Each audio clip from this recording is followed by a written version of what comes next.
తల్లిగారి ఆరోగ్యం పట్ల శ్రద్ధ వహించాలి. మీ రాశి నుండి 8వ స్థానం అంటే 8వ స్థానంలో మిథున రాశిలో గురు భగవానుడు కూడా సంచరిస్తున్నాడు. అష్టమంలో గురుడు సంచరించడం వలన వారసత్వ ఆస్తులకు సంబంధించినటువంటి విషయాలలో ఏర్పడిన సమస్యలు మొత్తం ఒక కొలిక్కొస్తాయి. రహస్య విద్యలపై ఆసక్తి పెరుగుతూ ఉంటుంది. మీ రాస్యాధిపతి అయినటువంటి కుజుడు ఇక్కడ పంచమ స్థానంలో సంచరిస్తున్నటువంటి కారణం చేత, శనితో కలిసి సంచరిస్తున్నటువంటి కారణం చేత కోర్టు కేసులకు సంబంధించినటువంటి విషయాలలో కొంత ధన వ్యయం కూడా అవుతుంది. ప్రధానంగా తీసుకుంటే మీ జన్మరాశికి దశమ స్థానంలో కేతువు సంచరిస్తున్నాడు. దీనివల్ల ఉద్యోగపరంగా తీసుకుంటే చాలా కాలం నుంచి ఎదురు చూస్తున్నటువంటి ఒక పని కాక ఏదో మిమ్మల్ని ఎక్కడో చిన్న డిసప్పాయింట్మెంట్ గురి చేస్తున్నదా అనేటటువంటి విధంగా ఉంటుంది. అంటే ఎక్కడో ఏదో తెలియనటువంటి చిన్న అసంతృప్తి కనిపిస్తూ ఉంటుంది.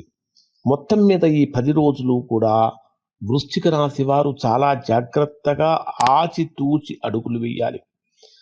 అసలు వృశ్చిక రాశి అంటేనే అత్యంత లోతైనటువంటి వ్యక్తిత్వం కలిగినటువంటి వారు. ఈ 10 రోజులలో చంద్రుడి యొక్క సంచారం మీ జీవితాన్ని ఏ విధంగా మలుపు తిప్పబోతుందో ఇప్పుడు తేదీల వారీగా 100% ఖచ్చితత్వంతో చూద్దాం. ఇప్పుడు ఏప్రిల్ 1వ తేదీ ఉదయం నుంచి 3వ తేదీ ఉదయం 6:24 వరకు మీ రాశికి 11వ స్థానమైనటువంటి లాభస్థానంలో సంచరించేటటువంటి చంద్రుడి యొక్క ప్రభావం కారణం చేత 1వ తేదీ నుంచి 3వ తేదీ వరకు చాలా చాలా అద్భుతంగా ఉంటుంది.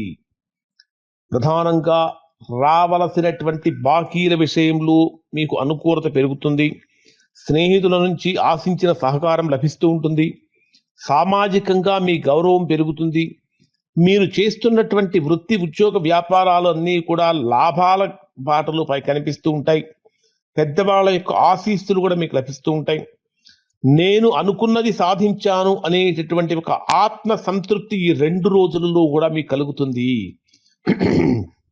ఏప్రిల్ 3వ తేదీ ఉదయం 6:24 నుండి 5వ తేదీ సాయంత్రం 6:06 వరకు ఉండేటటువంటి సమయంలో మీ రాశికి 12వ స్థానమైనటువంటి వ్యయస్థానంలో అంటే తులారాశిలో చంద్రుడి యొక్క సంచారం. చంద్రుడు అంటేనే మనఃకారకుడైనటువంటి చంద్రుడు మీ రాశికి 12వ స్థానంలో సంచరించేటప్పుడు వ్యయస్థానం అంటేనే వ్యయం అంటేనే ఖర్చులు, అంటే అనవసరమైనటువంటి ఖర్చులు పెరిగే అవకాశం ఉంటుంది.